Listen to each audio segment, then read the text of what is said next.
La Cafetera. Dirige Fernando Berlín. ¿Quieres un café? En el programa La Cafetera de Radio Cable. La ha entrevistado Fernando Berlín en La Cafetera. Mañana en La Cafetera de Radio Cable. Porque con las cosas que había dicho, que yo le oí la grabación del programa de Fernando Berlín. Instead of an administration working to advance America's highest ideals, we are witnessing the wholesale abandonment of those ideals. We are once again at one of those hinge moments of history. Our old relationship with the United States, a relationship based on steadily increasing integration, is over. Compañeros y compañeras, este es un 1 de mayo más internacional que nunca. Se habla mucho, compañeros y compañeras, de las cuestiones que tienen que ver con los aranceles, y son graves, pero solo es una parte pequeña de los peligros que tenemos en estos momentos en marcha desde el punto de vista planetario. Trump, Putin, quieren acabar con nuestros derechos y, compañeras y compañeros, nosotros tenemos que decir que no. Nosotros tenemos que conseguir que Europa despierte y haga frente a esta nueva situación. No a la guerra, no a los presupuestos de guerra, no a ese incremento de más de 10.000 millones de euros en armas y no también a ese impuesto para sufragar la guerra que están pidiendo desde algunas centrales sindicales. Los sindicatos son totalmente necesarios, pero cuando se equivocan también hay que decirlo. Y en Podemos lo decimos alto y claro, la clase trabajadora no va a pagar el rearme. En primer lugar, a todos los fachas y a todos los ultras de este país, los derechos de los trabajadores en España van a seguir avanzando. No solo no vamos a retroceder, vamos a seguir avanzando. De la mano de los sindicatos, con el gobierno de Pedro Sánchez, subió el salario mínimo, subieron las pensiones, siguen subiendo las pensiones, se ha creado el ingreso mínimo vital, ha habido una reforma laboral que nos ha permitido tener más empleo estable y vamos a reducir la jornada laboral. Por lo tanto, como saben ustedes, estoy trabajando con todas las formaciones políticas, lo hago con discreción, estoy trabajando también con Junts y me parece que hay margen absolutamente para la negociación. Lógicamente, todas las formaciones políticas tendrán en el trámite parlamentario sus mecanismos de negociación, pero como saben ustedes, claro que vamos a acompañar a las pequeñas empresas. Pero yo creo que a este gobierno se le va la fuerza por la boca y creo que debe de dejar de hacer anuncios y ponerse a trabajar, porque al final a este gobierno se le va la fuerza por la boca. Recordar que es el Día del Trabajo. Y particularmente mi deseo para el día de hoy es que se abra paso, que sea posible en España un consenso lo más amplio posible. Sería muy deseable, cuanto más consenso mejor, para sacar adelante los avances en materia de legislación laboral. Creo que casi todos los avances en materia laboral requieren de empuje, requieren de consenso, pero también de tesón para conseguirlos. Pocas veces como este año vamos a entender de forma más clara lo vinculado que está la reivindicación concreta de las condiciones de trabajo con la situación global en España, en Europa y en el mundo. Empezamos nuestra reivindicación siempre desde la defensa de los derechos básicos de la clase trabajadora en el entorno más cercano. Y por eso pedimos la reducción de la jornada laboral, la reducción del tiempo de trabajo. El sistema no ha fallado por razón de las renovables. Lo que sí hemos detectado es que hubo un déficit de generación en un momento determinado a las 12:33, que es el sistema con las medidas de seguridad que tiene reguladas, medidas de seguridad que España tiene reforzadas y que tienen en parte una formulación europea, como decía, En 1 segundo y medio se recuperó el sistema en los parámetros habituales y en los siguientes 3 segundos y medio se repitió otro elemento de déficit de generación, es decir, falló generación y de tal calibre que el sistema, con las medidas de seguridad automáticas que tiene, no fue capaz de equilibrar la generación y la demanda en ese momento. Por tanto, Red Eléctrica, el operador del sistema, funcionó con la corrección y con la excelencia habitual. Son las 8:30 de la mañana. Las 7:30 en la Casa Museo de José Saramago, en Tías, Lanzarote.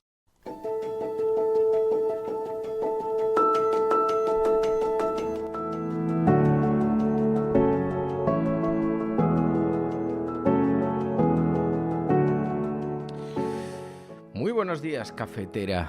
Pues ya termina la semana, ya se cierra la semana. Menuda semana que hemos tenido, aunque ya nos lo vamos a tener que apuntar como, no lo sé, como lema del programa, porque no hay semana que nos deje relajados, que nos deje tranquilos. Bueno, muy buenos días a todos. Hoy es un día especial, porque en España estamos inmersos en un puente, el del 1 de mayo. Mayoritariamente una buena parte de la ciudadanía española tiene este día como libre, así que hoy, seremos pocos y abrazados en estas primeras horas. Luego ya se van incorporando otras tantas personas a través de los diferidos, pero muy buenos días a todos. Nosotros mismos hemos hecho una pequeña pausa en la vida y ahora me encuentro en un escenario. Estoy en Castellote, mirando hacia las montañas, en la buhardilla, intentando hacer el menor ruido posible. En la habitación duermen Maya, María, en la habitación de al lado el pequeño Fer, y aquí está apenas amaneciendo. Me he lanzado a grabar el programa a primera hora para garantizar que esté todo bien correcto cuando despertéis, porque sabéis que los programas del viernes, de forma habitual, lo que hacemos es grabar una parte. Preparamos un café en parte en diferido, un café cocinado a fuego lento. Vamos a hablar de series, películas post-apocalípticas, porque esta ha sido la semana del gran apagón. Y tenemos tal cantidad de cinematografía, de bibliografía, tal cantidad de horas consumidas frente al televisor y las plataformas y las pantallas de cine sobre supuestos parecidos, que ya todo el mundo sabía muy bien lo que hacer. Aunque en realidad todo el mundo se fue a tomar cervezas. Pero parte de lo que hay que hacer ya lo hemos visto retratado en todas las películas. Eso sí, lo llevan un poquito más allá, a la situación del ataque de pánico. Bueno, vamos a hablar de eso porque es verdad que hay un montón de series y un montón de películas que nos han preparado para ese escenario y que podemos recuperar y podemos comentar, porque algunas de ellas la verdad es que eran espeluznantes y nos retrataban unos escenarios muy, muy, muy apocalípticos. También vamos a hablar de libros, también vamos a hablar en la cafetera del repaso de la semana, porque ha sido una semana, como digo, no esperábamos que el golpe nos fuera a llegar en forma de gran apagón, de una cuestión electrizante, y la paradoja de todo esto es que lo que todavía no se sabe muy bien son las consecuencias. Ahora veréis, porque hay muchas tesis al respecto, algunas de ellas están en las portadas, pero resulta francamente irónico encontrarnos en las portadas con algunas cuestiones y en el debate, como por ejemplo la hipótesis posible de que una maniobra de las empresas eléctricas provocase el apagón.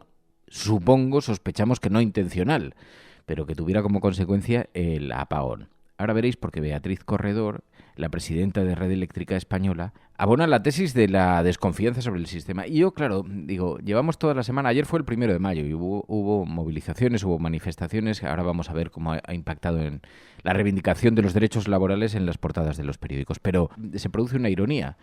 El gran apagón español no ha venido por un ataque preventivo de la URSS. El gran apagón español ha venido por una cuestión de gestión eléctrica. A ver si vamos a tener que aprobar 10.000 millones para controlar a las empresas energéticas en lugar de para controlar a los rusos. Pero bueno, la cuestión es que esta mañana esto es objeto de análisis en las portadas de los periódicos y vamos a repasar cómo lo recogen. Vamos a ver un poquito qué es lo que ha sido protagonista esta semana. También analizaremos en la prensa internacional cómo lo han retratado los medios de comunicación internacionales y qué otras noticias sobre nuestro país. No ha habido mucho, ¿eh? Esta semana ha estado toda plagada por esta cosa del apagón y las consecuencias y el debate político posterior. Pero Vamos a ver cómo ha sido esto. Que una semana que empezaba, sí, con un apagón que pillaba a todo el mundo por sorpresa, incluso caminando por la calle. No sé si me apetece llorar porque de verdad que da muchísimo miedo esto. Se han apagado todas las luces y creo que de España. Y claro, es que no van ni los semáforos. En la Gran Vía de Madrid y claro, las pantallas típicas que están iluminadas están totalmente apagadas. Los semáforos apagados. Ya vimos las pantallas de Callao que están apagadas, obviamente. El Zara obviamente ha cerrado también porque no se puede pagar nada. A ver, claro, las tiendas, aunque sea a la 1 de la tarde, están cerrando porque no tiene sentido, si no puede. O sea, la gente está... Una situación de máxima tensión, de máxima emergencia. Imaginaos lo que supone, especialmente para las grandes ciudades. En los núcleos de población más pequeños, en los pueblos lo vivieron con bastante naturalidad, pero en las grandes ciudades el corte del suministro eléctrico supone que se pone en máxima alerta un montón de lugares. Pero es que hasta los pequeños comercios, las joyerías, las alarmas se desactivan. El sistema de videovigilancia se desactiva. Las persianas para poder cerrar los comercios no funcionan. Hubo un montón de trabajadores que se tuvieron que quedar porque las puertas no las podían cerrar, las puertas de las tiendas, y se tuvieron que quedar hasta que se restableció el servicio eléctrico a las 10:30 de la noche. Imaginaos la cantidad de situaciones que se dieron, situaciones muy desasosegantes, muy inquietantes, con mucha preocupación.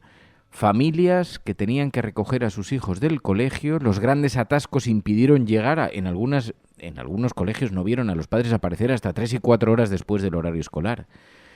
Imaginaos la cascada de problemas, la consecución, la caída de los naipes tan extraordinaria. Hubo gente que lo vivió con una gran alegría, pero hubo situaciones... Por supuesto, todos los que se quedaron encerrados en ascensores, todas las situaciones que se produjeron de angustia, pero hubo situaciones muy difíciles, padres divorciados con orden de alejamiento, con separaciones difíciles o que ni siquiera tan graves que no pueden hablar, que no se hablan, y que tenían que recoger a los hijos en ese día concretamente, uno de ellos, pero no sabían si la otra persona lo estaba recogiendo, si había podido llegar a recogerlo. Bueno, de esos casos se han publicado numerosos testimonios a través de las redes sociales, lo que revela un poquito que es un asunto con el que no se debe frivolizar. Un país entero parado durante unas horas, 12 horas de parón eléctrico. En Estados Unidos en el año 77 hubo un apagón de 13 horas que provocó muertos, asaltos en los comercios, tumultos en las calles, así que es una situación de máxima emergencia para cualquier estado, porque además, claro, si se te apaga la luz de tu ciudad, te puedes ir siempre al barrio de al lado a comprar la comida. Si se apaga el país entero, en 72 horas tienes a la gente rompiendo escaparates.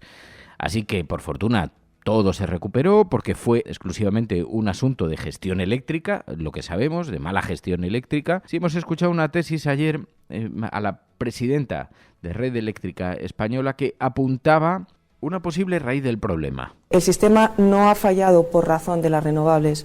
Lo que sí hemos detectado es que hubo un déficit de generación en un momento determinado a las 12:33, que es el sistema con las medidas de seguridad que tiene reguladas, medidas de seguridad que España tiene reforzadas y que tienen en parte una formulación europea. Como decía, en 1,5 segundos se recuperó el sistema en los parámetros habituales y en los siguientes 3,5 segundos se repitió otro elemento de déficit de generación, es decir, falló generación y de tal calibre que el sistema, con las medidas de seguridad automáticas que tiene, no fue capaz de equilibrar la generación y la demanda en ese momento. Por tanto, Red Eléctrica, el operador del sistema, funcionó con la corrección y con la excelencia habitual. Eso decía ayer Beatriz Corredor, en Expansión, y mientras se buscan las razones del apagón, la prensa conservadora se lanza a señalar con su dedo acusador a las renovables, se hace eco de esa tesis, cuando todavía es poco confiable, porque hay que analizar millones de líneas, millones de datos, miles de datos de análisis forense sobre la situación en la red eléctrica en esos minutos, en esos milisegundos, y mientras todo eso sucede, bueno, se lanzan a la reivindicación de la energía nuclear, a un montón de cosas que ahora veremos porque ha seguido teniendo una gran repercusión en los medios de comunicación. María Jesús Montero defendió en todo caso la rapidez en levantar el sistema tras este gran apagón. Pero en este momento hay que poner en valor el buen funcionamiento de nuestro sistema en la reposición, que permitió en un tiempo récord recuperar la totalidad del suministro. Esto no ha ocurrido en otros países en los que se han producido eventos similares que tardaron 4 y 5 días en recuperar esa llegada del suministro a los hogares. Así que creo que también el sistema ha puesto de manifiesto que tiene resistencia, que es capaz de promover en menos de 24 horas una disposición total del suministro, y todos estos elementos creo que son los que en la comisión de análisis tendremos que ver para que efectivamente podamos contarle a los ciudadanos la verdad de lo que ha ocurrido. Sería irresponsable que el Gobierno improvisara causa que no puede tener certeza, hiciera especulaciones o hipótesis que no conducen más que a eso, a que se propaguen bulos, mentiras o falsas noticias. Es una irresponsabilidad, lo dijo incluso el señor Feijóo. Moreno Bonilla hizo declaraciones en este sentido, especulando a propósito de las causas, y le contestó el propio señor Feijóo diciendo que él no iba a hacer ningún tipo de especulación porque era una irresponsabilidad. Bueno, se ha lanzado todo el mundo a las tesis, a tratar de arrimar el ascua a la sardina de los intereses. Todo esto es que va a tener consecuencias legales muy importantes, y además ya están aprovechando para tratar de reivindicar de nuevo la energía nuclear, las bondades de la energía nuclear, una campaña, una operación a la que se han lanzado algunos periódicos abiertamente, directamente. Estamos viendo en la portada de La Razón, del periódico La Razón en estos días, y es de una impudicia que sonroja. Cierre nuclear, energía más cara y riesgo de otro gran apagón, dice el periódico La Razón en su portada precisamente en esta mañana. El plan de Sánchez disparará 8.000 millones la factura y nos hace más vulnerables ante los picos de demanda, dice el periódico La Razón. El apagón en los tribunales se abre la vía civil, contenciosa y penal, aunque es clave conocer los motivos de lo ocurrido. Como está pendiente de que se resuelvan el cierre de las nucleares, en algunas de ellas hay un debate muy fuerte, en la de Almaraz, pues aprovechan y están intentando arrimar, como digo, el debate a ese capítulo, lo cual desde la perspectiva técnica ni siquiera está muy sostenido, porque las nucleares impidieron que el sistema se levantase antes, incluso porque hubo que garantizar la estabilidad, la temperatura del núcleo, y eso hizo que se derivase una gran cantidad de energía eléctrica mientras se producía el encendido de nuevo hacia las centrales nucleares. Pero incluso es un asunto bastante fuera del debate a estas alturas. Mientras tanto, en La Vanguardia, el Gobierno asume que tardará en señalar a los responsables del apagón. Dice que las diferentes compañías remiten información al Ejecutivo, pero empiezan a desviar culpas unas a otras. Se miran con mucha desconfianza. Han empezado mal en esta jugada, empezaron a introducir mucha desconfianza en el sistema de las renovables, y ahora lo que ocurre es que todo se circunscribe a la actuación, al comportamiento de las eléctricas. Bueno, fue un momento efectivamente inédito para este país. Esto es algo que no había ocurrido jamás. Para que se hagan una idea, 15 gigavatios equivalen aproximadamente al 60% de la demanda del país en ese momento. Y las instituciones del Estado competentes y todos los operadores privados están trabajando de forma coordinada para comprender qué ha pasado, sin descartar ninguna hipótesis, ninguna posibilidad. Los ciudadanos pueden y deben estar tranquilos. España es un país seguro, responsable, que saca lo mejor de sí mismo en situaciones como estas. El presidente del Gobierno, que comparecía aquel día con algunos reproches de la oposición, tardó demasiado en aparecer, 5 horas para un país que estaba conmocionado y que llevaba semanas recibiendo alertas y advertencias sobre los riesgos que se avecinan sobre nuestras cabezas y cuando el cielo vaya a caer.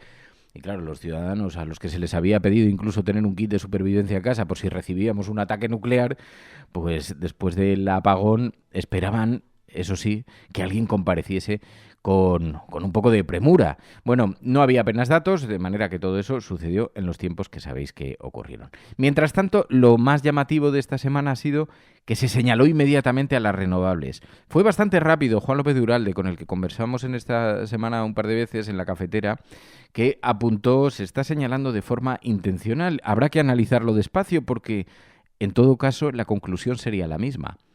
Si el sistema podía colapsar, alguien ha hecho muy mal sus cálculos, tanto para ampliar la red, mejorarla, como para imponer las necesidades tecnológicas. Pero, en todo caso, el propio señalamiento es intencionado, decía Uralde. Creo que es el momento de decir que efectivamente tenemos que esperar a saber exactamente por qué se ha caído la red y a partir de ahí sacar conclusiones, ¿no? Porque realmente, efectivamente, yo creo que el sector eléctrico es un sector con enormes intereses económicos y en este momento está siendo utilizado a través de bulos para lanzarse fundamentalmente, yo creo, contra las energías renovables, ¿no? Y aquí, bueno, hay que decir muy claramente, hay países de la Unión Europea que tienen mucha más producción de renovables que España, como es Alemania, como son los países nórdicos, etcétera, y no ocurren los apagones. Por lo tanto, culpar a las renovables es solamente buscar la víctima propiciatoria, ¿no? Y creo que esto es lo que está ocurriendo y a mí me parece que tenemos que ser fríos y esperar a que haya un análisis claro de qué es lo que ha ocurrido, ¿no? Hemos visto muchas. Acertaba precisamente Juan López de Uralde porque 24 horas después el propio presidente del gobierno desmentía que el problema se hubiera iniciado en las energías renovables. Lo cierto es que nuestro sistema eléctrico ha operado en numerosas ocasiones como el día de ayer, con absoluta normalidad.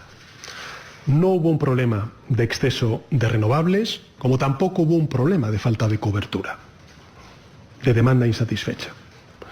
De hecho, cuando se produjo el apagón, la demanda era de 25.180 megavatios. Para decirlo en términos coloquiales, a la ciudadanía y a los medios de comunicación que no son expertos en esta materia, estamos hablando de una demanda de electricidad relativamente baja. Así que en otras ocasiones habíamos tenido una producción parecida, una demanda parecida y no habían saltado los plomos del país. Decía el presidente del gobierno que parecía improbable que esas fueran las causas. Otra cosa es que la raíz del problema está en el sistema.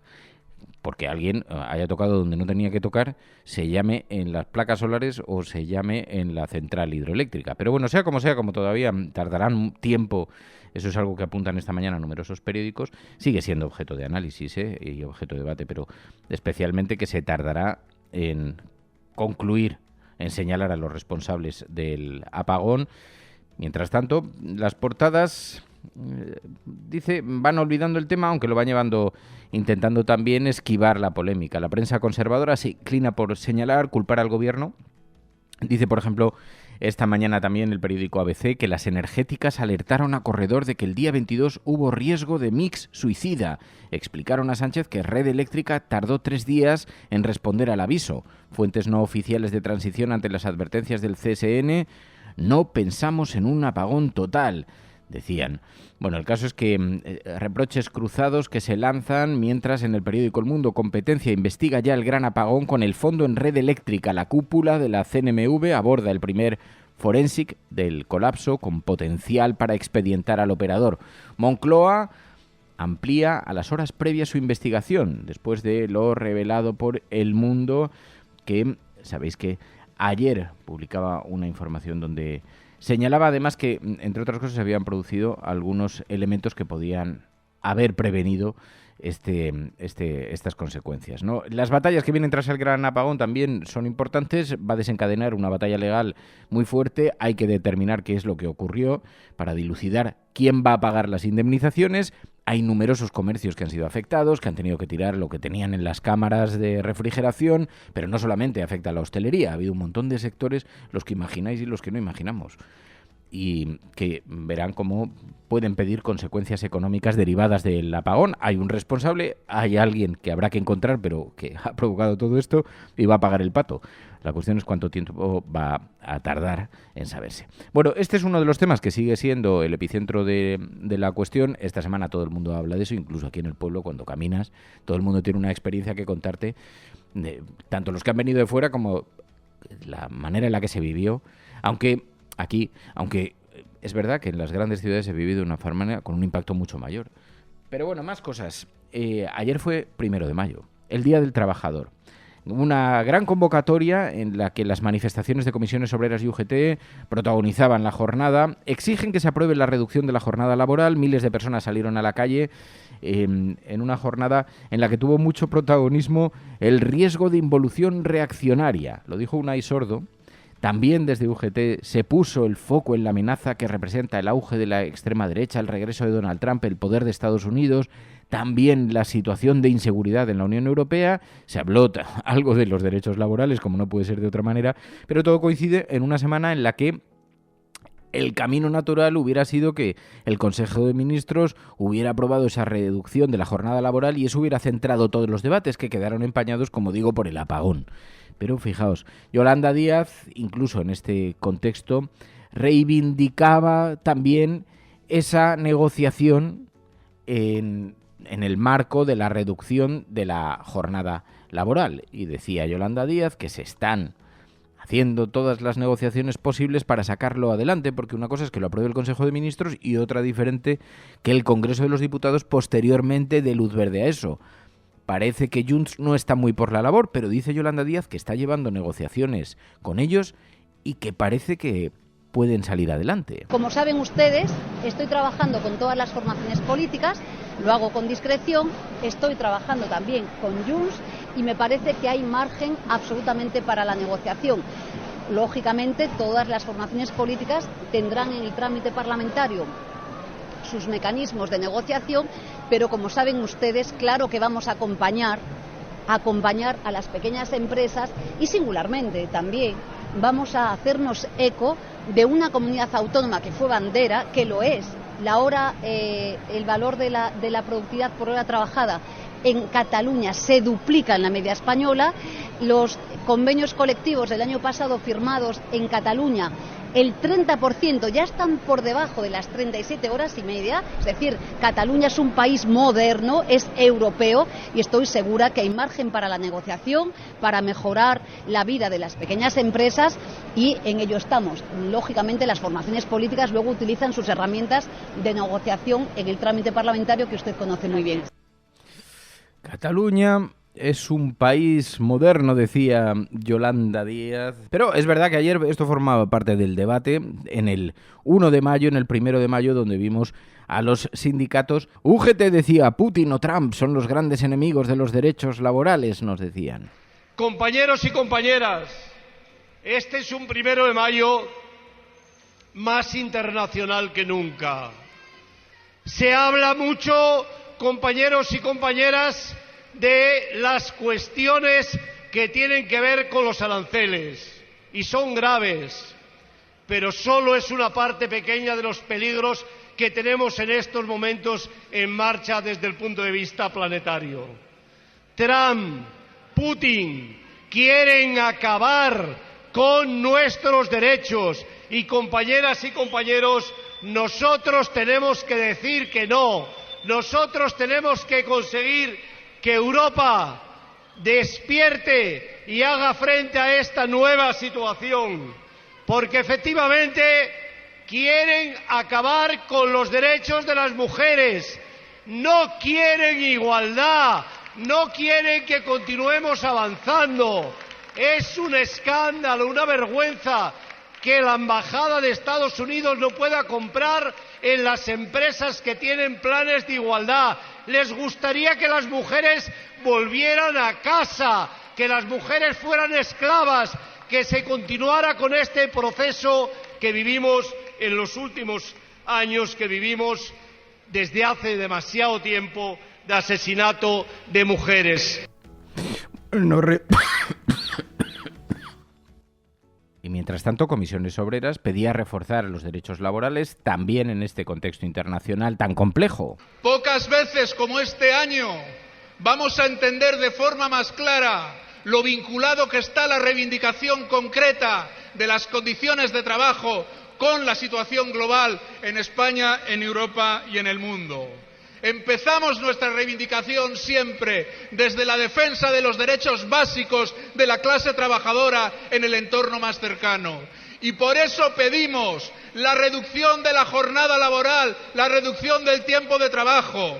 Y lanzamos un aviso al conjunto de las fuerzas políticas.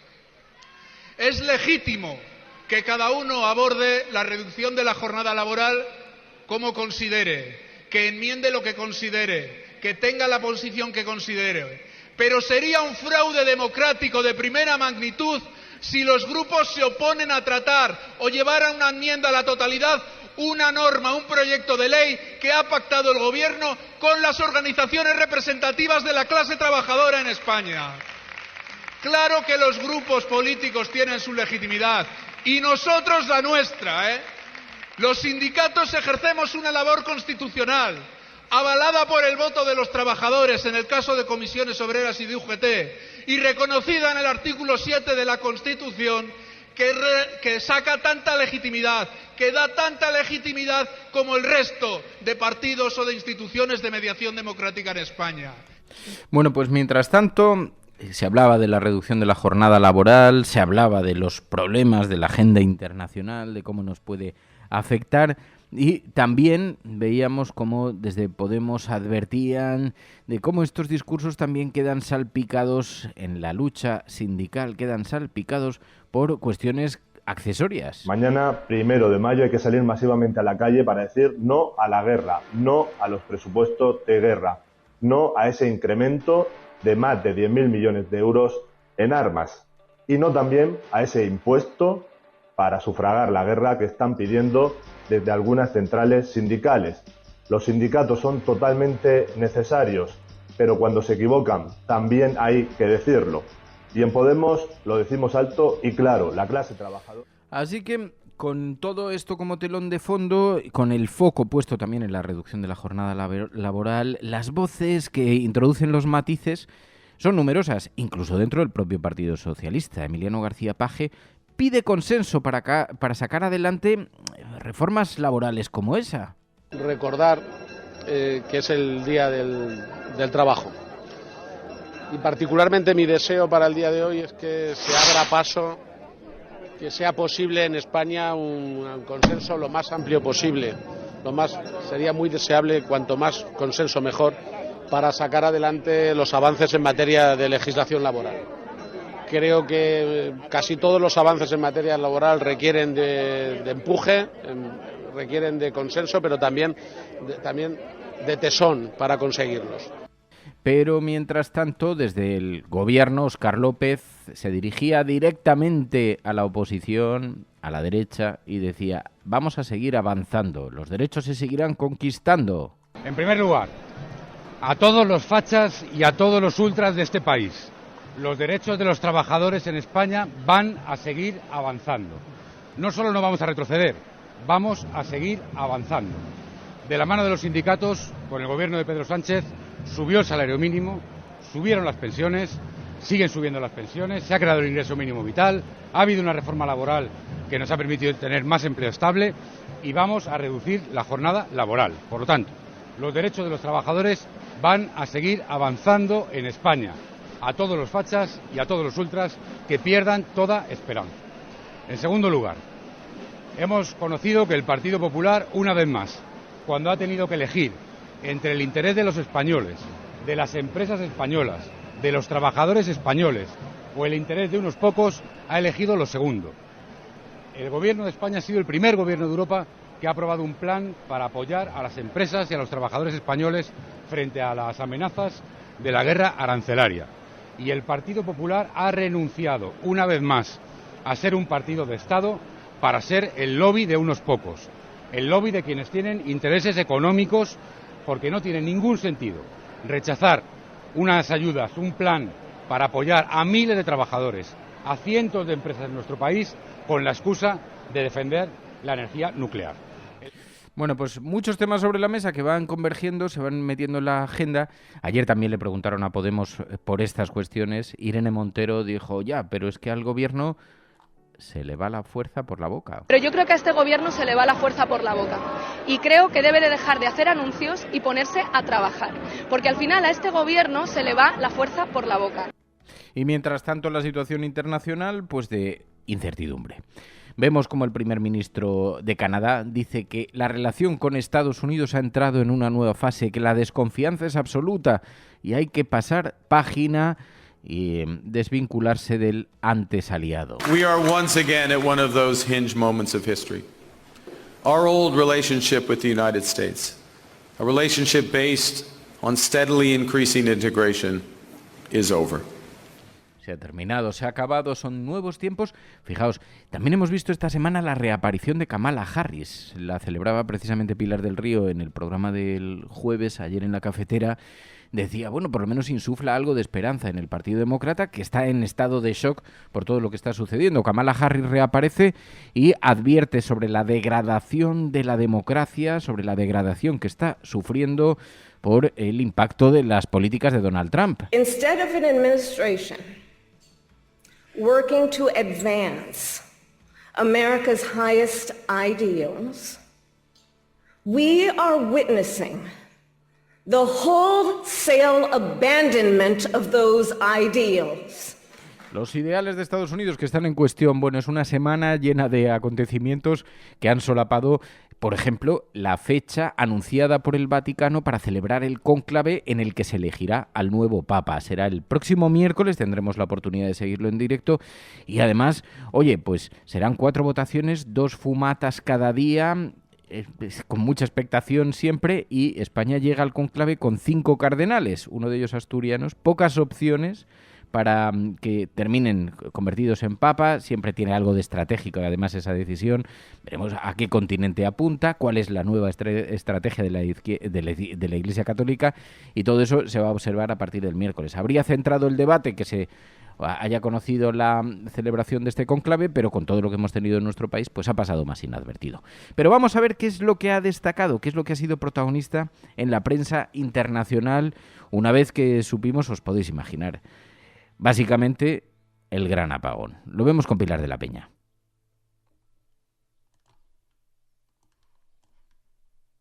Programas de radio, de televisión en España, la prensa burlándose de nuestra propuesta. Podrán decir todos los periódicos del mundo lo que quieran. Que a democracia va a ganar. En España, el ex vicepresidente del gobierno... En España finaliza el recuento de votos en los comicios municipales y autonómicos con una participación del 64%. Rodrigo Rato is under investigation. Dejaré lo mejor de mí, para poder estar a la altura de la confianza que ustedes me han entregado. No olvidamos justicia, verdad, respeto. Seguimos. Bueno, pues vaya semana que hemos vivido y en la que la prensa internacional, si en otras ocasiones pone atención en lo que ocurre en España, en esta semana, Pilar de la Peña, buenos días. Hola, buenos días. En esta semana ya la cosa ha sido completamente enloquecida porque efectivamente después de un gran apagón que puso patas arriba todo nuestro sistema eléctrico, la reacción europea, todo eso, pues las repercusiones han sido extraordinarias. Además, retratando, esta semana casi podemos hablar de un especial sobre esto, porque un monográfico, porque el gran apagón ha impactado mucho incluso en las portadas de la prensa internacional, ¿no? Sí, la verdad es que ha sido brutal. Quizá ha habido otras ocasiones. La Dana también generó este volumen de atención por la espectacularidad de las imágenes. En alguna otra ocasión España también ha sido, digamos, el centro de atención del planeta, pero realmente este apagón masivo ha tenido un impacto brutal. Vamos, el 29 de abril, realmente el martes, el día después del apagón, es que prácticamente no todos los medios, pero buena parte de la mitad de los medios mundiales dedicaba su portada al asunto, especialmente los europeos, lógicamente, pero no solamente los europeos, también hubo varios en Latinoamérica, varios en Argentina que lo ponían y lo destacaban especialmente, pero desde algunos medios estadounidenses como el New York Times o el Wall Street Journal hasta casi toda la prensa británica, que eso me llamó especialmente la atención porque los medios británicos suelen ser, salvo lo referente a Estados Unidos o lo referente, digamos, a los grandes, las grandes crisis mundiales, pues la guerra de Ucrania o lo que está sucediendo lógicamente en Oriente Medio, en general son poco dados a prestar mucho o a poner todo el foco y toda la atención en eventos que no les tocan más de lleno, ¿no? Y sin embargo, pues desde The Guardian, que era el gran tema de portada, porque titulaba algo así como España declara el estado de emergencia después de que un apagón energético causara el caos, o otros grandes medios como el The Telegraph o The Times. Fíjate, The Telegraph incluso hablaba de este término de el cero energético y de esta idea de que se podía estar produciendo algún tipo de gran pesadilla con este tema de los apagones, que es algo que en buena parte del subconsciente o el inconsciente colectivo europeo está de ahí. Pero ya te digo que además otros muchísimos medios en Italia, La Repubblica, el Corriere della Sera. La República además publicó una portada muy llamativa y muy impactante, con el titular Toda España a oscuras, ¿no? Pero también, ya te digo, el Wall Street Journal, por supuesto toda la prensa portuguesa, claro, te puedes imaginar. Ahí hablaban de apagao, o de apagón ibérico, o de apagón español. Había algún medio como el Correio que tiraba un poco más de un tono más nacionalista y hablaba del apagón español que había generado caos en Portugal, ¿no? Era otro de los asuntos que destacaban algunos medios del país vecino, que se vio impactado de lleno, que se vieron también a oscuras como buena parte de España durante varias horas. Pero también el Frankfurter Allgemeine en Alemania, Le Soir, la Libre Belgique en Bélgica. En Francia, fíjate que fue llamativo, porque Francia, a pesar de que incluso le afectó a la parte del País Vasco francés, y algunas zonas más se vieron también golpeados por el apagón, no ha tenido en las portadas tantísimo impacto. Sí que es verdad que algunos, como Les Eco o Le Figaro, sí lo recogían, y con alguna foto y titulares de sumidos en la oscuridad, o sumidos en lo negro, ¿no? en la negritud, o que se habían visto golpeados por el apagón. Sí que estos medios lo habían resaltado, pero Le Monde, por ejemplo, Libération, dos de los grandes y clásicos medios franceses, no lo recogieron en portada. Pero ya te digo que solamente en las portadas en papel, que ya es bastante indicativo, ha tenido un enorme impacto, y también incluso en lo que podríamos considerar las portadas de las grandes cadenas, ¿no? La CNN, la BBC, Deutsche Welle, la CBS, ABC News. El impacto y, digamos, lo llamativo del fenómeno de que toda España y todo Portugal se quedaran a oscuras por un apagón, pues ha llamado mucho la atención y realmente ha impactado. Y vemos muchas aproximaciones a esto. Decías, parte de lo que se ha destacado ha sido que España logró reactivar el suministro muy rápido. También se ha hablado mucho de las causas del problema, que todavía no se aclaran, ¿no? Sí, la de las causas es el gran tema, ¿no? Pero también he encontrado bastantes artículos que han puesto de relieve cómo consiguió España, digamos, restablecer el suministro, sobre todo en medios anglosajones. En Estados Unidos han sufrido en este siglo, de hecho en 2003 y en 2021, dos apagones en distintas zonas del país que fueron bastante más largos. En el caso de, por ejemplo, el de Texas, duró hasta 4 días. Y el hecho de que en España este apagón se haya podido, digamos, que se haya restablecido el suministro eléctrico en el mismo día, pues es algo que han destacado incluso medios como la BBC, como la CNN, como Euronews, Reuters. Es verdad que ha llamado la atención, ¿no? Y han explicado un poquito los detalles de la red española. Pero claramente lo que preocupa, y después de destacar esta situación y cómo había afectado, cómo había generado caos en España, y cómo había afectado a todos especialmente a los transportes, a las carreteras,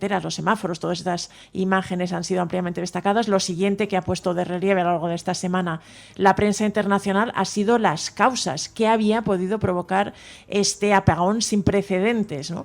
Y la mayor parte de los medios, desde luego en los primeros días, se han mantenido con mucha prudencia, señalando que el gobierno consideraba que aún no se sabía, que las causas reales podían llevar varias semanas a averiguarlas, que no estaba claro, que recogían, por ejemplo, la intervención de Pedro Sánchez, y en general pedían bastante prudencia y alertaban de que se podía tardar todavía un tiempo en señalar cuál había sido el culpable. Esa ha sido la reacción de medios, ya te digo, como el Washington Post y de otros muchos en Francia, que también señalaban que ante algunas aproximaciones pues había que tener prudencia, aunque también, si quieres, entramos un poco más de lleno en el tema del señalamiento hacia las renovables, que sí que ha tenido también impacto fuera de España. Sí, porque hay numerosas cosas en las que nos podemos fijar en estos días. Ha tenido repercusiones muy diferentes, ha sido recogido en diferentes medios de comunicación, pero el señalamiento a las renovables como culpables de lo sucedido ha llegado también a varios medios internacionales, aunque se mantiene bastante prudencia al respecto, ¿no? Sí, fíjate que he encontrado artículos en el New York Times, por ejemplo, que titulaba algo así como ¿hasta qué punto el éxito de España con las energías renovables ha podido crear vulnerabilidad en su sistema eléctrico, ¿no? Era el titular del New York Times. Intentaban, pues explicar un poquito la vinculación o cómo se estaba señalando como una de las posibles causas el desarrollo o digamos la expansión de la energía solar y eólica, pues que podía haber saturado la red, que es una de las explicaciones que se ha barajado como causa del apagón, aunque en general los medios internacionales mantienen una cierta prudencia y lo dejan todo un poco como con términos, con interrogantes, o como se cuestiona o se podría haber causado, ¿no? No hay hay muy pocos que se atreven a ser contundentes. The Guardian, por ejemplo, también explicaba que intentaba responder a las preguntas de qué podría haber causado este apagón y si, digamos, las energías renovables habían podido tener un papel, ¿no? Y explicaba un poquito cómo, pues algunas voces señalaban que podía haber, o que había algunas especulaciones sobre el impacto que había podido tener en la red la gran cantidad de energía eólica y solar que España había desplegado en los últimos años en todo su territorio. Aunque, The Guardian, por ejemplo, citaba a algunos analistas que consideraban que no era del todo probable que hubiera sido la causa principal, ¿no? Porque al final este volumen de energía renovable España llevaba bastante tiempo soportándolo o haciendo frente a él, y en este sentido era difícil señalar que pudiera ser la gran causa, ¿no? Luego había un artículo también bastante interesante en Les Echos, el diario francés, que hablaba de cómo después del gran apagón que había sufrido España, la energía eólica y solar eran señalados un poco como los auténticos y falsos culpables, ¿no? Explicaba un poquito todas las ventajas que habían tenido las renovables y, digamos, las pequeñas o los defectos que tenían o las debilidades, pero señalaba que aunque todas las miradas se habían vuelto de forma, al menos según algunos analistas hacia digamos el desarrollo de las renovables, recomendaba que se mantuviera bastante prudencia. Y luego un medio que fue bastante contundente fue Reuters, que publicó una nota en la que señalaba que realmente no se debía culpar a las energías renovables por el apagón o el desarrollo, al menos del desarrollo de las energías renovables, ¿no? Era un artículo en el que decía que podía ser tentador y que algunos análisis señalaban que este rápido crecimiento y rápido auge de tecnología o digamos de parques solares y eólicos en España podía haber influido en el apagón, pero decía que más que este desarrollo, lo que probablemente había podido tener algún impacto era la gestión y, digamos, la integración en la red, ¿no? Y consideraba que en este artículo se ponía de relieve que esto podía ser una advertencia, este apagón en España podía ser una advertencia de que además de invertir en desarrollo de parques renovables o eólicos, también era importante tener claro cómo se iba a integrar en la red e invertir sobre todo en mejoras en la red y también en sistemas para almacenar la electricidad. También hemos visto cómo las carreras por comprar una radio, que resaltaba The Guardian, y otros comportamientos de la ciudadanía han llamado la atención. Yo ya he insistido mucho sobre esto, pero la emergencia era de primera magnitud. En el año 1977, en Nueva York, se produjo un apagón. Duró 13 horas, un corte de suministro eléctrico. Allí hubo saqueos, allí hubo asesinatos, se produjeron unos incidentes con movilización en la calle, una cosa absolutamente, saqueos, pillaje, desórdenes públicos. En el 77 dicen que eso fue el pistoletazo de salida, además, para que la música rap se desconfinara. Pero provocó numerosísimos desórdenes públicos en el año 77. Duró 13 horas. El de España ha durado 12. El comportamiento, las actuaciones, las reacciones de la gente, también la angustia para comprar una radio. Aquí la gente se ha comportado extraordinariamente bien, pero más allá de eso, es verdad que hemos visto como si buscar una radio se convertía casi en el objeto de deseo, ¿no? Sí, era una de las, digamos, de las consecuencias o digamos de los comportamientos ciudadanos que se habían visto durante el apagón, que bueno, una vez que además de resaltar el impacto que había tenido y las posibles causas, pues otro de los aspectos, ya te digo, es que la prensa internacional ha estado muy volcada en todo lo que ha sucedido esta semana en España y, por ejemplo, pues ha habido artículos de todo tipo, ¿no? Y The Guardian tenía uno que se titulaba precisamente así, ¿no? Y con interrogantes, ¿tiene usted radios y tal? Y explicaba un poquito la carrera que se había dado en España para intentar comprar, bueno, pues elementos que permitieran, bueno, pues pasar de la mejor manera posible, digamos, el apagón. Y en concreto hablaba de cómo las radios se habían agotado en numerosos comercios, las radios convencionales, es decir, con antena, con pilas, y bueno, pues que había sido uno de los productos más demandados por los españoles ante la imposibilidad de tener información y casi de comunicarse, ¿no? Hablaba un poquito también de algunos otros productos que la gente había ido buscando, pues desde camping gas a bueno, pues el agua y lo que se compraba en los supermercados. Pero la verdad es que, bueno, como han estado tan volcados en esta situación, hay varios medios que destacan que ha sido el apagón, digamos, más importante que ha vivido Europa, desde luego. En tiempos recientes, claramente, pero estaba uno de los niveles históricos. En algún sitio también he visto que estaba ya considerado o estaba incluido el apagón que ha habido España entre los 15 más importantes que se habían registrado en el mundo en cuanto al volumen de personas y de población que había sido afectado. Pero hay varios aspectos que también han destacado otros medios internacionales. Por ejemplo, el Corriere della Sera, que era llamativo, bueno, pues destacó en un artículo que los transeúntes y, digamos, los ciudadanos se habían visto obligados casi a hacer de agentes de tráfico, ¿no? Y que en muchos casos ante los semáforos apagados, pues los ciudadanos habían hecho un poco las veces de reguladores de tráfico y se habían colocado un poco para este tema. También la manera en la que se habían organizado las personas que se habían quedado atrapados en los trenes es algo que había llamado la atención de Le Monde, por ejemplo. Y bueno, en general el comportamiento ciudadano que sí ha sido destacado y todas estas anécdotas pues han llamado la atención de bastantes medios internacionales. Es otra de las cosas que estaban encima de la mesa. También el New York Times hablaba de otras cuestiones, porque ha habido estos días también otros temas que han concitado la atención en la vivienda en Madrid. Los fondos de inversión de Estados Unidos que protagonizan son los mayores arrendatarios de viviendas en Madrid, ¿verdad? Sí, es de los pocos artículos que esta semana, digamos, más allá del impacto del apagón en todos los sentidos que ha tenido, es de los pocos artículos así de cierto calado que encuentran los medios internacionales. Y bueno, se titula así literalmente, ¿no? Con una interrogación: ¿quiénes son los mayores propietarios de viviendas o arrendatarios de Madrid? Pues son firmas de fondos de inversión y firmas o bancos de inversión de Estados Unidos. Este era el titular de un reportaje del New York Times, un reportaje que firmaba Benjamin Cunningham y que, bueno, profundizaba un poquito en el impacto que estaban teniendo en la crisis de la vivienda de España e incluso en la amenaza de desahucios a la que se enfrentaban numerosos vecinos de Madrid y de otras ciudades españolas por, digamos, la actividad o por la presencia de compañías como BlackRock y de otros bancos y fondos de inversión de Estados Unidos. Y daba algunos datos llamativos. Primero explicaba un poquito y se fijaba en el caso de lo sucedido en Carabanchel, en un barrio, bueno, popular de Madrid, donde sin embargo numerosos vecinos se han visto afectados por las inversiones de BlackRock en concreto, ¿no? Hablaba un poco de una reunión del sindicato de vivienda de Carabanchel en el que, bueno, pues los vecinos de este barrio se estaban organizando para intentar evitar los desahucios y para intentar, bueno, luchar contra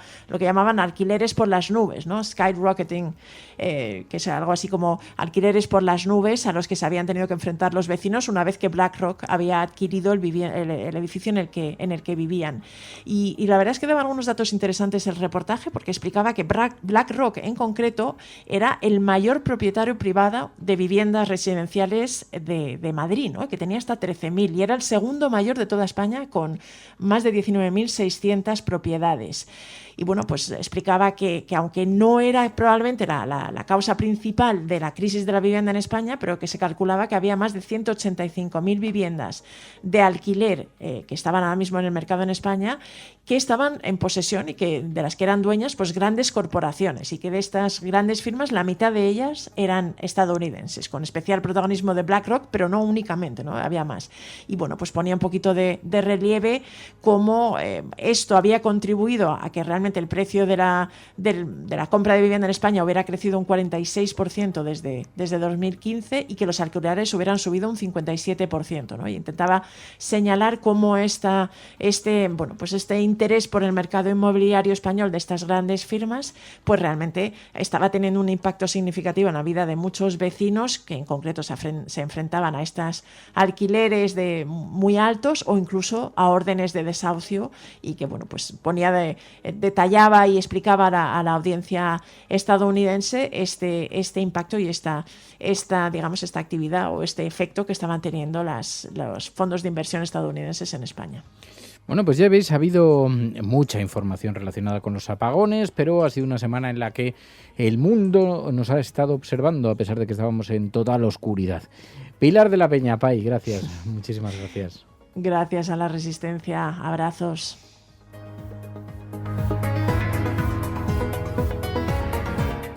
La Cafetera y Neutral presentan Plata o Plomo.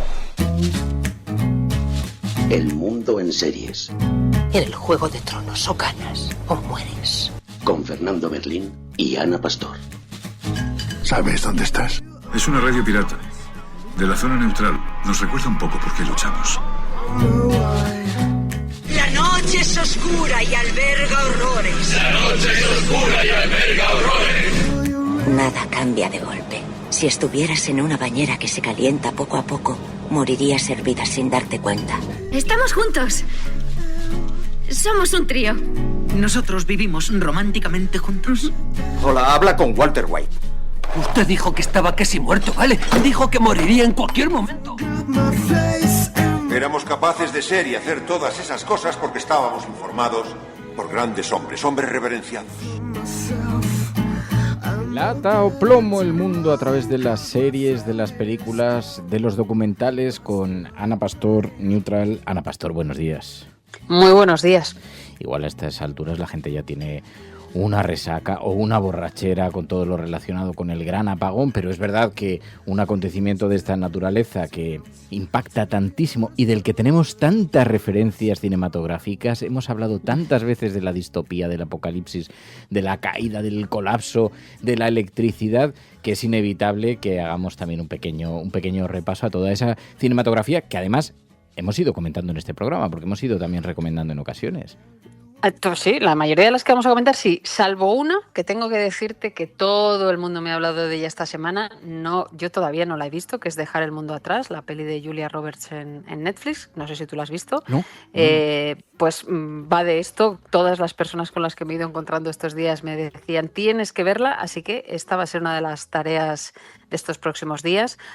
Si, como tú dices, la gente ya está saturada o no, pues lo descubriremos. Fíjate, me ha pasado una cosa, haciendo recopilación de las que vamos a comentar ahora, todas ellas son series teóricamente distópicas, todas conectadas, películas o series, por una misma razón, y es que plantean escenarios que nos parecían como muy lejanos, pero que han terminado todos ellos produciéndose.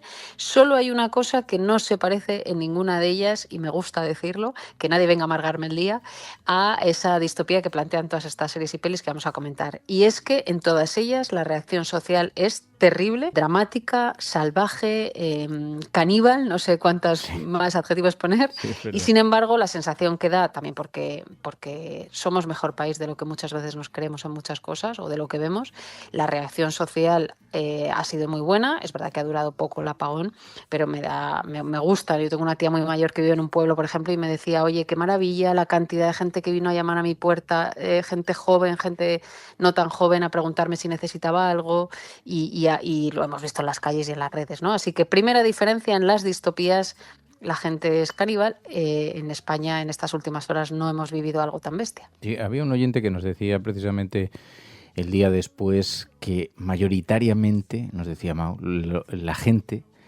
en términos generales, es muy solidaria y eso nos ha permitido sobrevivir como especie. Es cercana, próxima, cariñosa. Dice, luego siempre hay excepciones que seguramente, pues en una situación... También te digo, es verdad que si esto hubiera durado más, habríamos visto muchos más elementos descorazonadores, pero por lo menos tuvimos muchísimas muestras que nos devuelven la esperanza en la solidaridad de la gente. Pero claro, hay un montón de películas, es verdad que todas son muy apocalípticas. Insisto, ya sé que hay un poco de borrachera con esto, pero también voy a decir una cosa. Quien más, quien menos tiene una historia que contar. Lo vivió de una manera o de otra. Y aquí cada uno comparte anécdotas. A mí me ha pasado ir a comer a un restaurante y que el propio camarero, ayer mismo, te diga, pues es que aquí esto fue... Quiero decir que todavía tenemos elementos residuales para que esto siga estando vigente, porque a todos nos gusta un poquito ver, hoy ha sido un acontecimiento importante, que por cierto, ¿a ti cómo te pilló? Porque aquí había historias alucinantes, ¿eh? A mí me pilló en Valencia, saliendo de Valencia por el especial que hicimos del aniversario de la Dana, los 6 meses, que no me quiero olvidar, aunque Mazón crea que esto es olvidable por lo que ha ocurrido, no lo es. Y habíamos hecho el especial por la noche del objetivo con decenas de víctimas y yo volvía teóricamente en tren, pero conseguí venirme con una persona que venía en coche hacia Madrid y en ese trayecto, donde la mayor parte de las gasolineras estaban cerradas, pero todo el mundo es verdad que te atendía, como tú acabas de decir, de manera amable. Seguro que hay un montón de excepciones y incluso, claro, el efectivo, pues no todo el mundo lleva dinero en efectivo. Yo, por ejemplo, no llevaba, pero en algunos sitios sí habían dejado los generadores precisamente para que la gente pudiera pagar con tarjetas si necesitaba reponer combustible.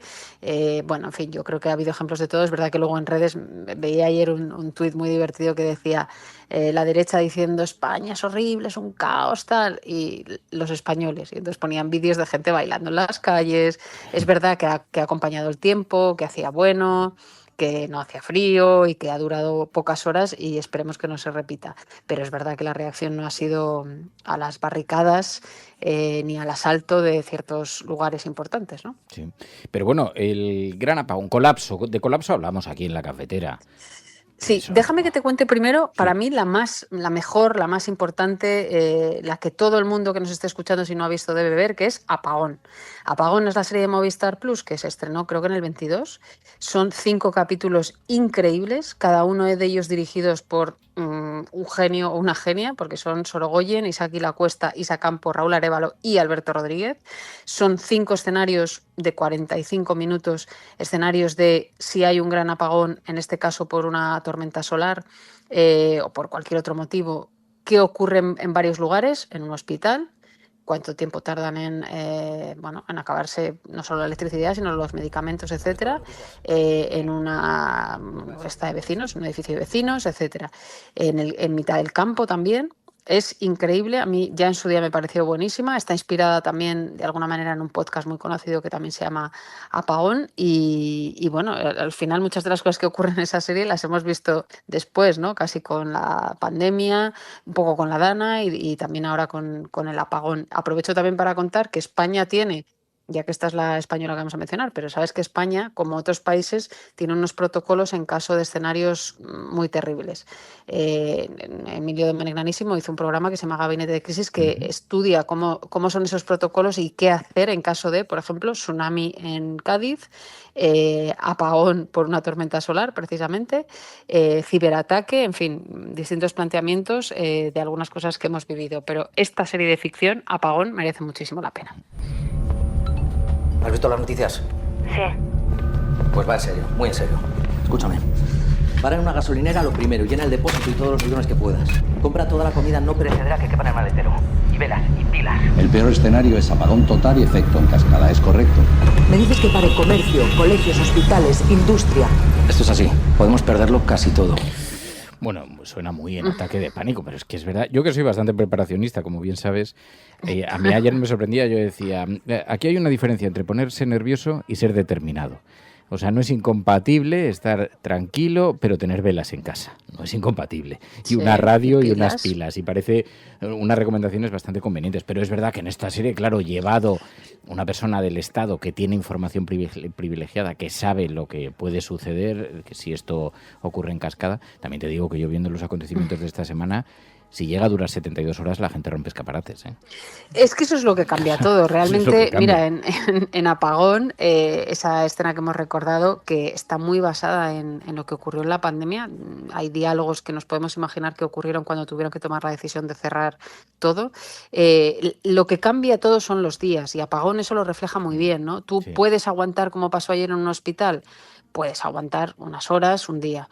A partir de la primera noche, todo empieza a ponerse mucho más feo, ¿no? Y eso lo refleja muy bien la siguiente que te quiero recordar, que es Colapso.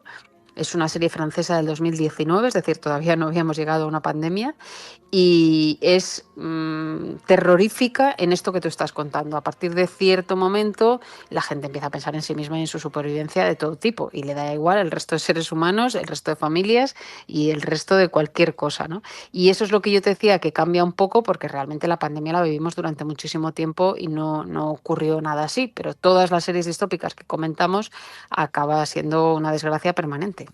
Bueno, porque además se dan circunstancias muy personales. Yo ayer vi en una farmacia una mujer que decía que llevaba 4 horas sin poder hacer un biberón para un bebé. Dice, tú ponle eso 48 horas. Sí, sí. En fin, no, y las propias personas mayores, ¿no? El otro día pensaba, se te encoge un poco el alma pensar la cantidad de gente que hay todavía en Valencia, que me da igual si no son muchísimas, pero es suficiente con que sean unas cuantas que no han podido utilizar el ascensor 6 meses después, gente mayor de 80 y tantos años, para bajar a la calle, porque no han sido reparados todavía algunos de los ascensores en Valencia por la DANA.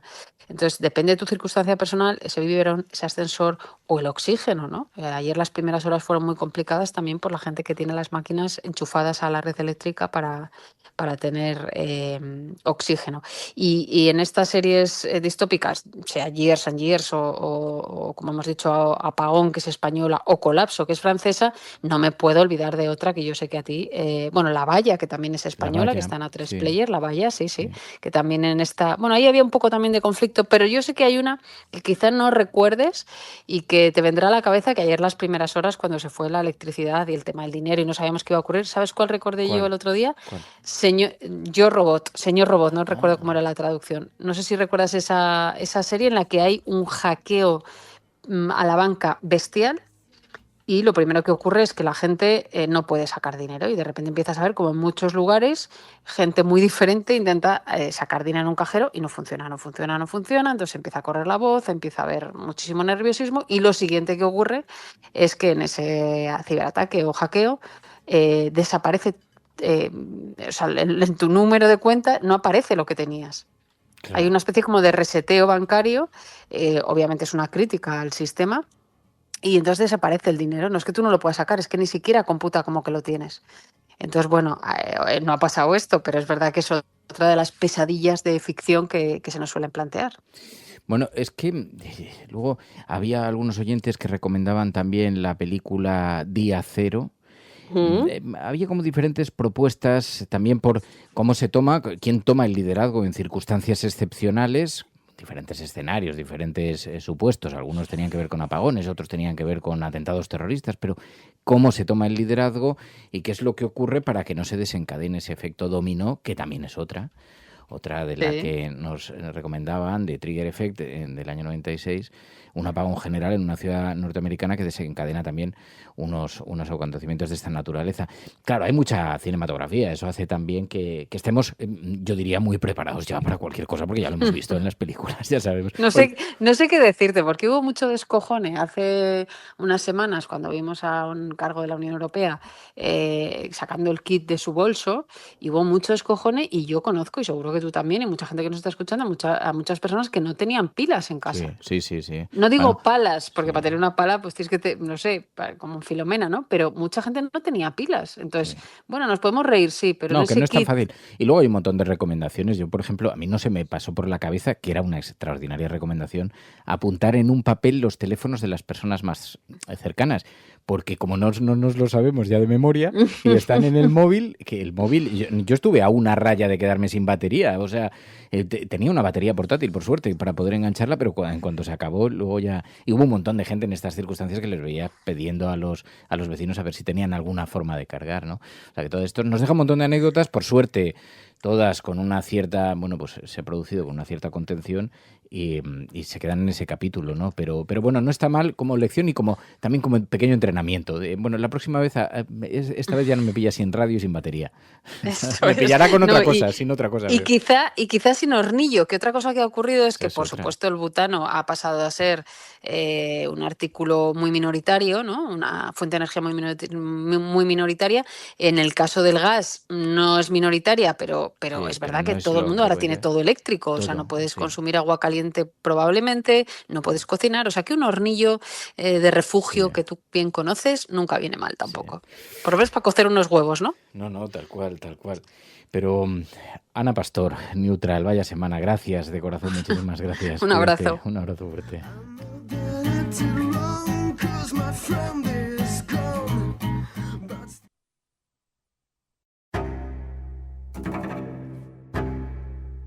Estás escuchando La Cafetera. Tiempo para la lectura, tiempo para los libros, en esta biblioteca de La Cafetera, donde vamos recibiendo títulos, intentamos socializarlos y muchas veces hacemos aquí sorteos entre los propios oyentes, siempre con propuestas. Esta semana con novelas de espías. Clara Nuño, buenos días. Muy buenos días, Fernando. Sí, esta vez nos toca irnos a la Alemania del Este y a los últimos años del Muro de Berlín. Claro, además, oye, mira que es un género que hemos tocado pocas veces aquí, pero que está entre la novela negra, entre las novelas de espías, en un tiempo, bueno, pues en el mundo después de la Segunda Guerra Mundial, toda la lucha entre el mundo del espionaje, la fiscalización de los ciudadanos. Claro, es un tema sobre el que hay mucha literatura, sobre el que hay muchos libros, pero que profundiza en muchos capítulos, en muchas cosas, ¿no? Sí, efectivamente, el periodo posterior a la Segunda Guerra Mundial y durante la Segunda Guerra Mundial ha despertado muchísima fascinación, es una fuente inagotable de historias, de novelas, de memorias. Nos cuenta ahora, en la conversación que escucharán nuestros oyentes, Jorge, el autor, que ha vivido en Berlín y que Berlín es una fuente inagotable de historias, y es en Berlín donde él ha encontrado la historia de un escritor y una espía que se enamoran, en la que hay thriller, hay persecución, hay dobles identidades, y es un libro que también va sobre la escritura, sobre un caso real que era el Círculo de Escritores Chequistas que estuvo en Berlín durante aquella época y sobre el que Jorge ha investigado mogollón, y sobre el que monta una novela en la que reflexiona sobre la propia escritura y cómo ésta salva vidas a partir de un thriller. A mí me parece una premisa muy interesante. Pues conversamos con Jorge Corrales, el autor de esta novela, aquí en La Cafetera. Los oyentes de La Cafetera sostienen este programa. Hazte mecenas y únete ya a la resistencia cafetera. radiocable.com/mecenas. Jorge Corrales, muy buenos días. Buenos días, Fernando. Un placer estar aquí. Oye, muchísimas gracias. Bueno, porque además, Jorge, luego ya te pregunto sobre eso, porque estamos convocados a lo que estamos convocados, pero me ha hecho mucha ilusión saber que Jorge Corrales es un oyente de La Cafetera que escuchaba este programa cuando estaba en Berlín. Efectivamente, bueno, ahora también lo escucho, Fernando, pero en Berlín era más asiduo. Y eso me gusta porque cuando se citan estos lugares, ciudades como Berlín, como Alemania, nos trasladamos a la Alemania de posguerra y nos viene inmediatamente todo el género de, no sé si de novela negra o policíacas de espías, pero has publicado esto que es sobre la Alemania de posguerra, sobre el mundo después de la Segunda Guerra Mundial. Haznos una pequeña sinopsis para acercar a los oyentes a tu nueva novela. Bueno, pues voy a hacer una sinopsis sin meterme mucho en los giros de la trama, porque hay muchos y desde el principio. Pero bueno, esta novela comienza con un escritor español que encuentra un libro bastante peculiar. Que ese libro contiene una serie de escritos por escritores alemanes que nunca han salido a la luz y que bueno, tienen que ver con todo lo que pasó en la Guerra Fría y bueno, a partir de ahí se va creando una trama en la cual este personaje se ve envuelto en una historia que linda entre las novelas de espías, pero también sobre las novelas de escritura, porque al final esto es lo que a mí más me interesa, hablar sobre mi trabajo, sobre la escritura, y me parecía que podía ser interesante meterme en ese mundo del espionaje que yo no conozco tanto, de la Guerra Fría, y trasladarlo al mundo que sí conozco de la enseñanza, escritura y de la literatura. Bueno, oye, hay muchas cosas. Hablamos de una novela con espías, con persecuciones, con falsas identidades. Luego hay algunos asuntos por los que te vamos a ir preguntando también. A mí me ha llamado mucho la atención el abordar una novela sobre la Alemania de posguerra, sobre el mundo tras la Segunda Guerra Mundial, que es un mundo que despierta muchísima fascinación literaria. Y te quiero preguntar, por un lado, ¿por qué despierta tanta fascinación? Y por otro lado, si tuviste miedo de acercarte a un tema agotado del que se ha escrito mucho. En principio no. Yo siempre digo que claro, mi ciudad fue Berlín durante mucho tiempo. Allí viví durante gran parte de mi vida. Y lo cierto es que Berlín tiene una fuente inagotable de historias. Es imposible acabar con todas las historias de Berlín. Y a mí particularmente me gusta mucho todo lo que tiene que ver con el muro de Berlín. En esta novela también se refleja ese muro de Berlín, porque estamos entre mediados de los 70, principios de los 80, y ahí hay una especie de vínculo con ese mundo de posguerra que comentabais, que claro, no se puede entender, ni siquiera se puede entender el día de hoy, el Berlín de hoy, si no escarbas un poco en su historia y en lo que hay ahí debajo. Entonces, yo siempre digo que en cada esquina hay una historia que contar en Berlín. Entonces es imposible agotar esa fuente de inspiración para los escritores. Puede ser que haya una sobreexposición a ese tema, pero es que es tan interesante, y sobre todo para los escritores es tan interesante, porque al final nosotros vivimos de personajes que tienen dilemas. Y en este mundo del Berlín posterior a la guerra, bueno, pues hay tantos dilemas tan interesantes que no podemos huir de ellos. La anterior novela, Las chicas del muro, también tiene, aunque en otra época de la historia, pero también tiene el foco colocado ahí en la ciudad, ¿no? Sí. Bueno, al final, como os decía, yo me nutro de las historias que conozco y de las que me sorprenden. Y como he pasado tanto tiempo en Berlín, pues lo cierto es que las historias que más me sorprendían, tenía esos ojos del visitante, aunque viviera allí, seguía siendo un invitado a la ciudad. Y para mí era muy curioso conocer historias que a los propios alemanes no les parecían tan sorprendentes. Pero claro, porque ellos la tienen un poquito más interiorizado en su propia historia. Pero para los que venimos de fuera hay cosas que son absolutamente impactantes. Como lo que cuento en esta novela, que no puedo contar mucho porque desvelaría la trama.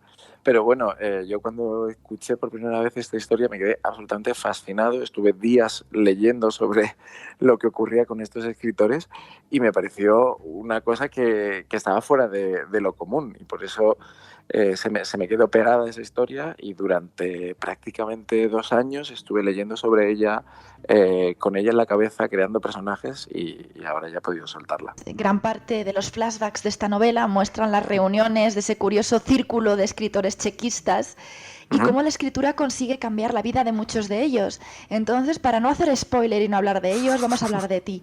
¿Cómo te ha cambiado la vida a ti la escritura? A mí todo. Yo siempre digo que a mí la escritura me ha salvado la vida. Y se lo digo también a mis alumnos. Antes Fernando decía que enseño mucho.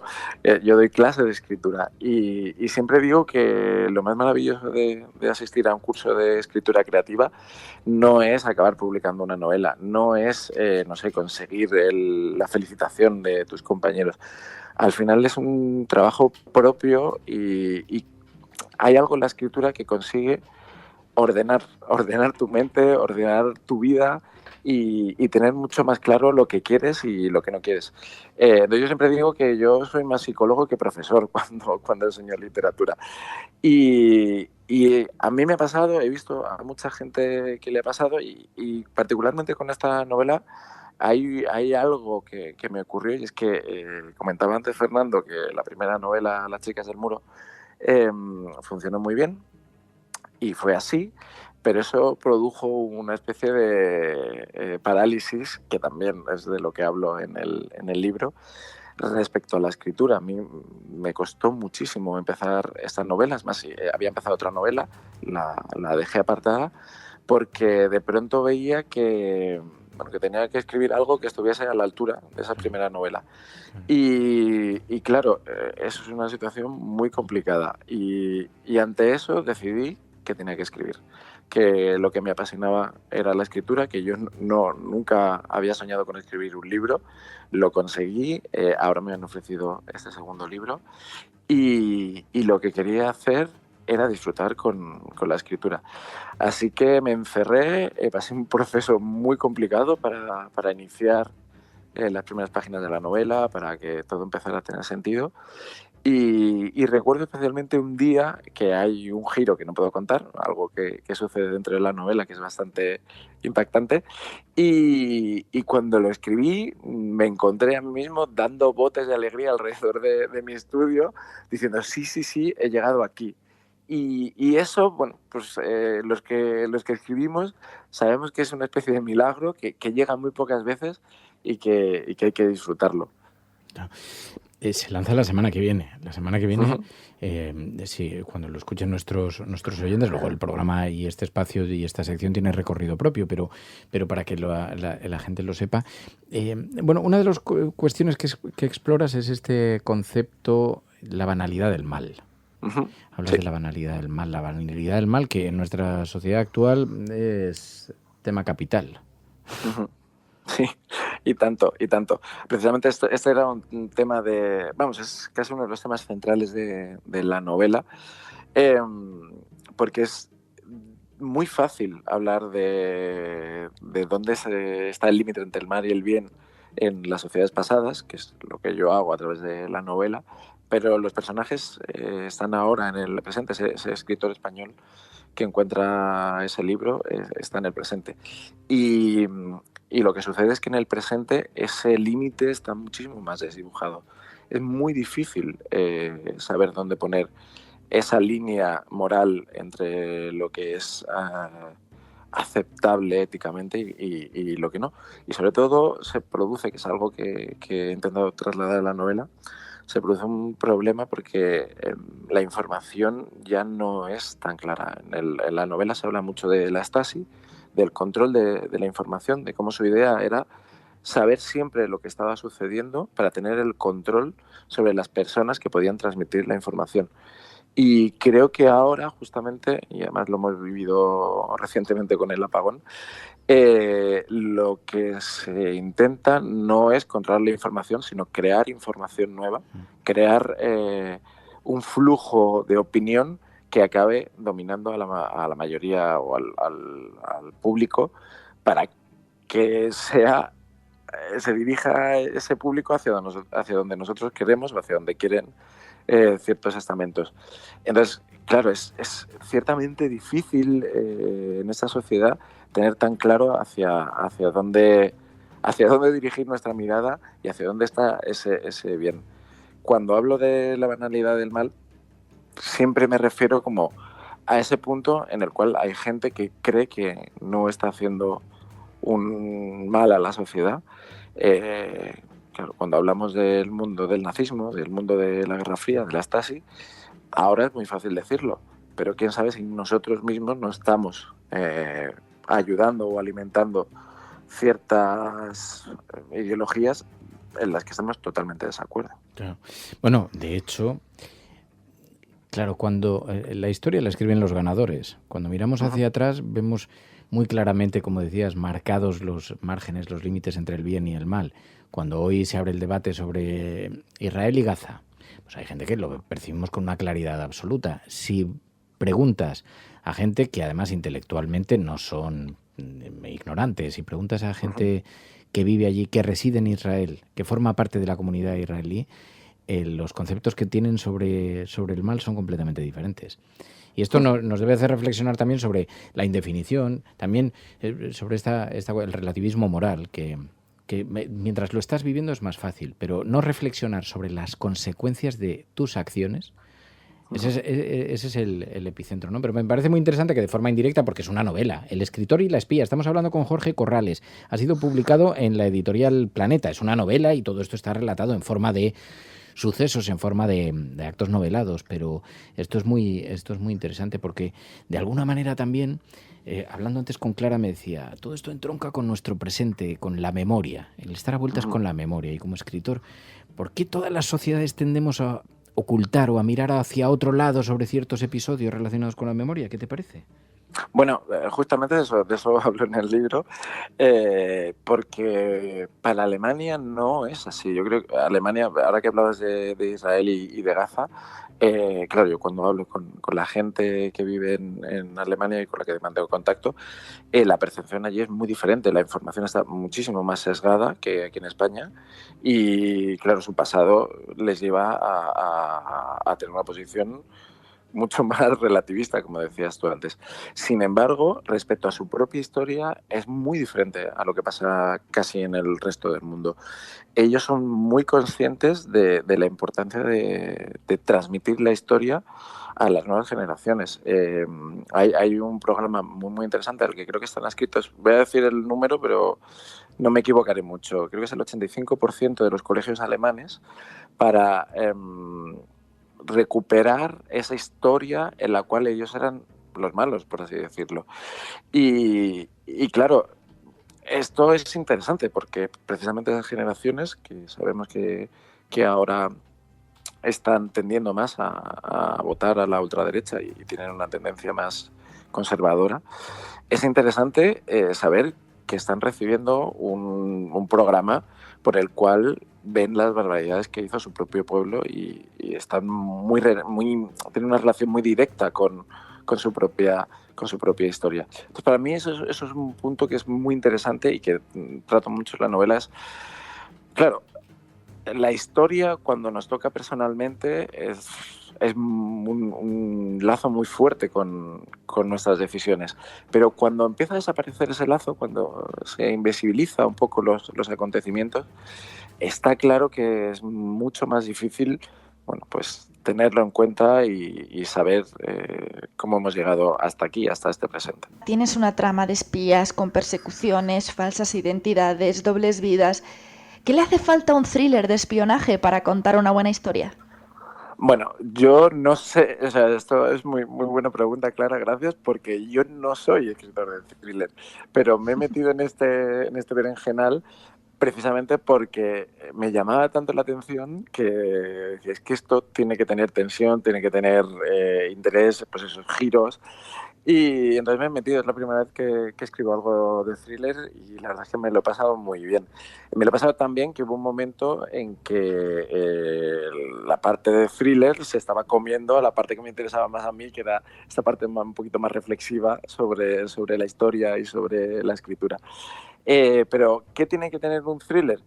Pues lo que tiene que tener son buenos personajes. Yo me he dado cuenta al final de esto que las tramas y las estructuras están muy bien, pero las sustentan los buenos personajes. No sé si mis personajes son buenos o no. Yo he intentado cuidarlos lo máximo posible, pero, por ejemplo, cuando hay una doble identidad, que en la novela hay alguna, ya adelanto un poco, para que funcione esa doble identidad, pues tiene que ser muy interesante el personaje y tienes que estar eclipsado un poco por su personalidad. Yo he leído mucho a Le Carré para preparar esta novela y me di cuenta precisamente que las tramas de Le Carré son interesantes, pero no tanto por la trama, sino porque realmente convives con ese personaje, convives con ese George Smiley, convives con ese sastre de Panamá y entonces te interesan las personas más que los acontecimientos. Y cuando a ellos les sucede algo, esos giros normales de novelas de espía, pues claro, te sorprenden y te interesan más porque estás con ellos. Pues es muy interesante esta novela, El escritor y la espía. Estamos conversando con su autor, con Jorge Corrales. Está publicado por la editorial Planeta. Clara. Y ya para ir cerrando, yo te quería preguntar, ¿te has empapado de thrillers? ¿Te has empapado de John Le Carré, que es casi uno de los máximos exponentes? ¿Te ha quedado algún thriller favorito? Algo que digas, ¡buah! Ojalá haber escrito yo esto. Ah, por supuesto, por supuesto. Me hubiera encantado escribir El espía que surgió del frío. Es un novelón tremendo, aunque hablando de Le Carré, mi favorita sigue siendo El topo, pero yo creo que cambiar las reglas del juego de tal manera como lo hizo Le Carré con El espía que surgió del frío, creo que eso pocas veces sucede y es que además con Le Carré ocurre una cosa que es que está muy valorado por la crítica y sus lectores somos imprescindibles.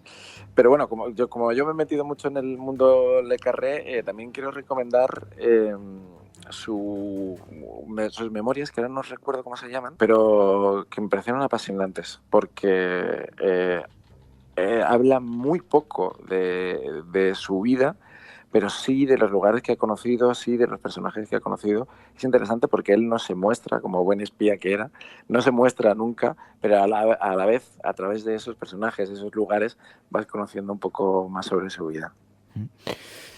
Pues oye, es un auténtico gusto hablar contigo en este libro que, insisto, se presenta la próxima semana, pero ya podéis disponer de él a través de he visto a través de las ventas, podéis pedirlas, apuntaros, por lo menos inscribiros. El escritor y la espía, de Jorge Corrales, publicado por la editorial Planeta.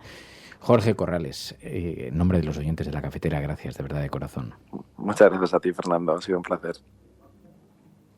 Un abrazo, Jorge, gracias. Un abrazo, Clara, chao.